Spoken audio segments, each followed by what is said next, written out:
The Battle Network series had its first entry in 2001 on the Game Boy Advance. 6 numbered titles were released, each with minor improvements or changes over the previous. Battle Network 6, the final entry in the series, was released in 2005 in 2 versions, Cybeast Rehgar and Cybeast Falzar. Years later, the speedrunning community for Battle Network is still fairly small, but passionate about this seemingly forgotten series from one of Capcom's main mascots. In this video, we'll be going over various strategies and techniques to get new runners started. We'll be focusing primarily on Gregar, and many strategies can apply to both. This is a beginner's guide, Mega Man Battle Network 6, 80%.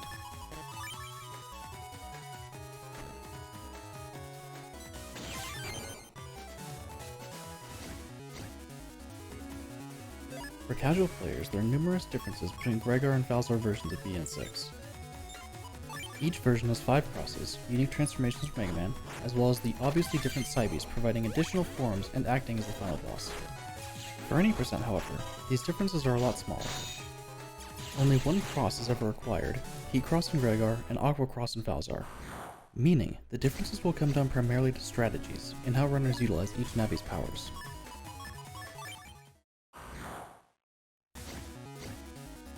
For a lot of runners, the text speed difference alone is enough to say the Japanese version is preferred.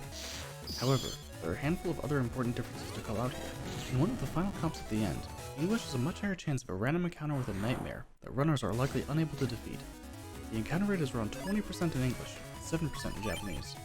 On the other hand, the Japanese version is unable to use a technique called slipwalking as flexibly as English. We'll talk more about that later though. What version anyone plays is ultimately up to them. English is definitely recommended for beginners however, especially for those that may be unfamiliar with the game or still learning the basics.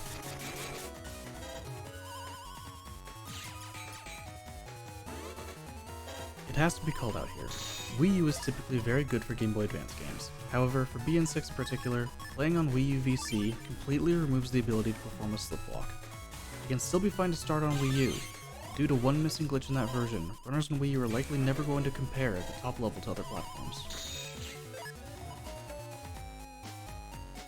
Battle Network is a 2D isometric game.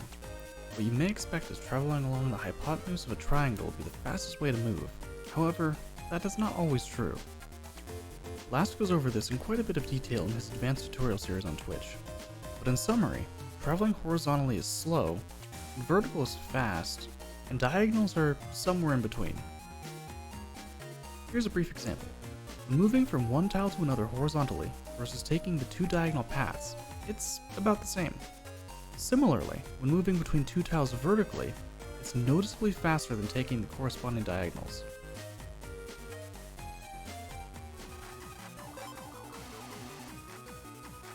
This trick is exclusive to the second scenario. The aquarium comps allow players to swap to land by pressing the L button. Casually, this is so land can go around the aquarium and look for information on various fish. However, it has an interesting side effect. Swapping to land resets Mega Man's step counter. In Battle Network games, random encounter chance is based around Mega Man's step count. The more steps Mega Man takes, the higher the chance of encounters becomes. By swapping to land at specific cadences, speedrunners can avoid random encounters entirely in the second scenario. Rish has a very good video going over this in detail, and Golden Experience has a set of maps showing exactly when to use L button strats. All these resources will be in the description below or in the cards above if you're looking for more detail into specific tricks. Slipwalking is a glitch exclusive to BN6, and more importantly, impossible on Wii U VC as mentioned earlier. For those not running on Wii U VC, slipwalking provides a powerful movement tool for Mega Man. The first thing runners need is the Navi Cusp program Slip Runner, which is acquired from an NPC in Seaside after the Judge Man fight. With Slip Run programmed in, Mega Man now has Auto Run, so that he's able to move in the overworld without holding B. As mentioned earlier, Mega Man's step count is the main factor in getting random encounters, and the encounter rate is higher while running. Except it's not. Encounter rate actually increases by moving while holding B, so with Auto Run, Mega Man has half the encounter rate he would have had previously. But that's not all. By pressing B and a direction, Mega Man now slips in the direction he's holding until he hits a wall. During this slip, encounters are also disabled. This is where Slipwalk comes in. By interacting with an NPC on the same frame Slip Run is initiated, Mega Man enters a state where he is both in the Slip Run animation but also fully controllable. Since the Slip Run animation is active, encounters are disabled while moving in this manner. There are a few caveats to this. One, Hitting a wall or NPC will cancel slipwalk. 2. Entering a teleporter while slipwalk is active will softlock the game. And 3. On Japanese specifically, initiating slipwalk off of a mystery data will also softlock the game. With all these factors in mind, slipwalk is an incredibly powerful tool that saves a significant amount of time in the endgame. In the Judge Tree comps, the puzzle here involves pressing a series of switches without ever touching the same tile twice. Every tile Mega Man touches becomes grass, and touching the grass summons a gavel that comes down and brings Mega Man back to the start of the room. During the initial Judge Man scenario, there is no way to really avoid this except in one particular spot at the end. However, in Pavilion 2 comp during endgame, Mega Man has access to Slip Run, which allows him to outrun the gavel completely. Why would anyone want to do this? Well, like many other tricks discussed previously, encounters are disabled while the gavel is on screen. This is a very difficult trick to do correctly, and the time save is generally only 1 or 2 encounters. It can be good to know that it exists for later, but it will take a while for most new runners to ever need the time save that comes from this trick. For anyone's first run, none of the tricks mentioned so far really matter. What matters more is just finishing. It is highly recommended for new runners to do a walkthrough of the 80% route, save frequently, and just try to finish. Battle Network games can be very difficult, and it will take a while to get used to doing things fast. After a run or two, start adding in the little tricks to enjoy the free time save. Be sure to watch other runs as well. There are far too many small things throughout the speedrun to condense an entire route down cleanly into something easily digestible. A new runner's best bet for improving is going to be taking a look at what the current top runners are doing and stealing their movement. Boulder building in BN6 is surprisingly straightforward, and that is entirely due to chip charging with Beast Out. The only chips that can be charged are null element chips, so for 80%, it is best to take out anything that is not a null element chip such as swords and area grab, or any chips that don't flow well together like recovery L, mini bomb L, etc. Most of the chips used will be a set of star codes, A codes, some B codes, and a few D code Vulcans. Additionally, it is worth explaining how folder shuffles work in Battle Network. At the start of each battle, the game will take your folder and do exactly 30 random swaps. Then, if the reg chip is not at the top, it swaps it with the chip in slot 1. Through probability, this means that chips higher up in the folder are more likely to be near the top in combat. About 25% for something at the top versus 17% for something at the bottom of the folder. Runners take advantage of this all the time to try and stack the deck in a way where they have the best odds possible to draw their most powerful chips for quick virus clears, or strong setups on bosses.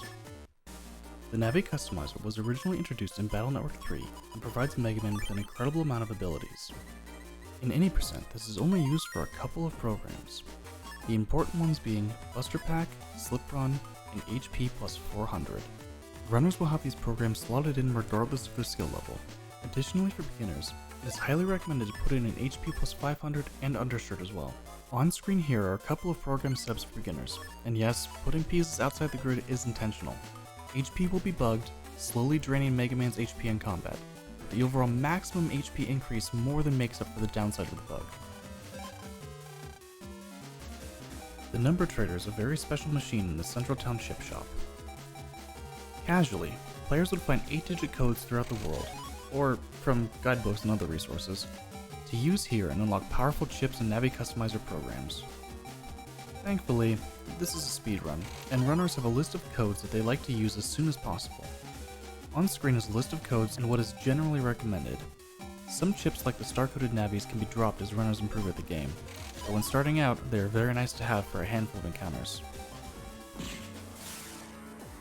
Throughout Battle Network 6, there are a series of maps where players are required to clear a screen of ghost spirits using a set of soul weapons. 4 soul weapons that each hit different sets of tiles based on where Mega Man is standing. Most of these puzzles are fairly lenient with resources, however the last couple can come down to near perfection. Aerithar has a very good set of maps for soul weapon scenarios that are shown on the screen here. The full Imager album will be linked below in the description. It is heavily recommended for new runners to use these maps until they eventually remember the solutions by heart. For most fights, the optimal strategy is going to be to look at the chips in your hand and make some quick choices.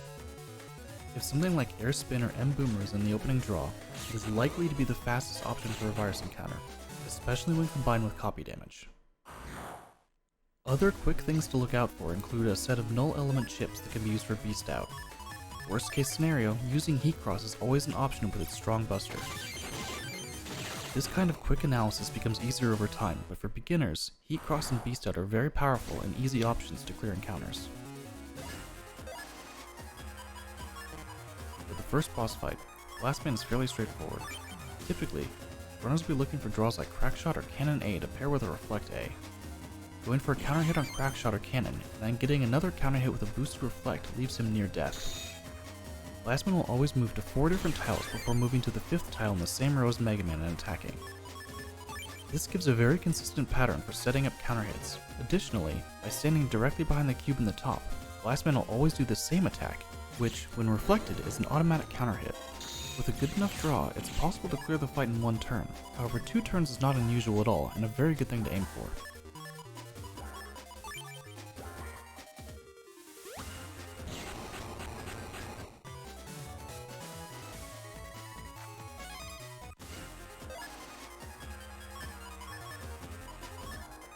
Dive Man is a troll. Sometimes he'll wait a long time before attacking, or just never go quite where he needs to be. Go for counter hits, pray for good draws, and just try not to get hit. Mini bombs are able to hit him while he's submerged for some extra chip damage. In Gregar version, the third boss is going to be Heat Man. This fight isn't particularly hard, however he does have a lot of health compared to the previous 2 bosses, and it's very unlikely the folder has been upgraded much if at all so far. The best strategy is to pray for a train arrow draw and shoot him from the back row. It's a water-based chip that should have been picked up by now for later story progress, and does big damage to Heat Man. For the other 99% of runs that don't draw a train arrow, going for basic counter hits using crack shots, cannons, and swords still works. This is where things start to become more noticeably different between Gregar and Falzar. In Gregar, runners will use Heat Cross here to kill Circus Man with charge busters alone very quickly. In Falzar, Aqua Cross just doesn't have the absurd damage output of Heat Cross. Instead, they use Beast Out with Falzar and charge null element chips to hit him out of his attacks.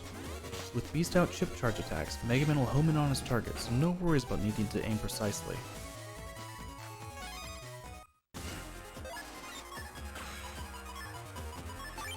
Judgment will do one of 2 attacks. He'll either move to the row Mega Man is in and swing his whip, or he'll summon folks from a different row. In both cases, attacking him quickly with a Heat Cross Buster or a Falzar chip charge handles him without much effort.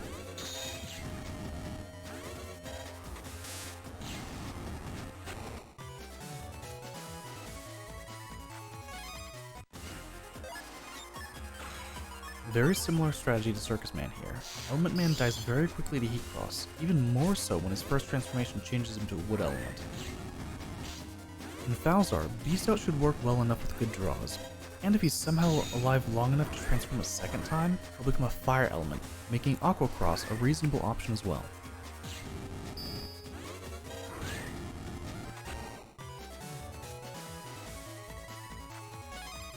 Most other boss refights are very similar to the original encounter. Blast Man, however, has decided to change the battlefield a little bit. Unfortunately, this new layout isn't very good for him. As discussed earlier, when standing behind a block, Blast Man will always do the same attack. And, unfortunately for him, that means runners can kill him using Heat Cross Buster with their eyes closed. Aqua Cross and Falzar has the advantage of being type effective, and the Buster can work just as well. All Mega Man has to do is move around to the front column and shoot charge shots. G-Beast is by far the hardest boss in the game, being forced to use Heat Man and Gregar or Aquaman and Falzar depending on version. G-Beast will need to be beaten down with fairly limited folder runners have built up to this point. Going for counter hits with Crackshot or cannons is the only reasonable strat. Just stay safe, don't get hit, and chip away.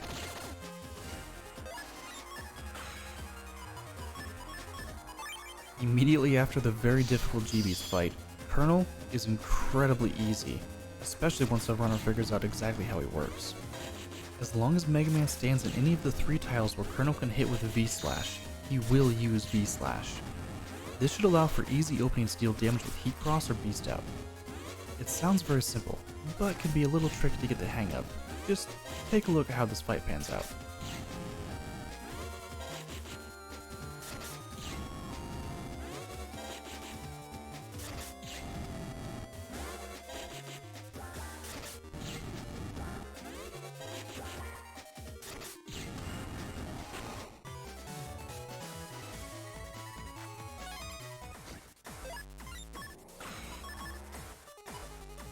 Rhaegar fight for any percent is fairly straightforward. Turn 1 Heat Cross, you get a few hits with Charge Buster shots. Turn 2, Beast out. This is the first and only time where Heat Beast is used. Rhaegar has 2 hitboxes on his body that take damage, and charging null element chips with Heat Beast hits 2 full columns for 200 damage each. With the right draws, Rhaegar dies very quickly, and that's the game as soon as the last hit connects.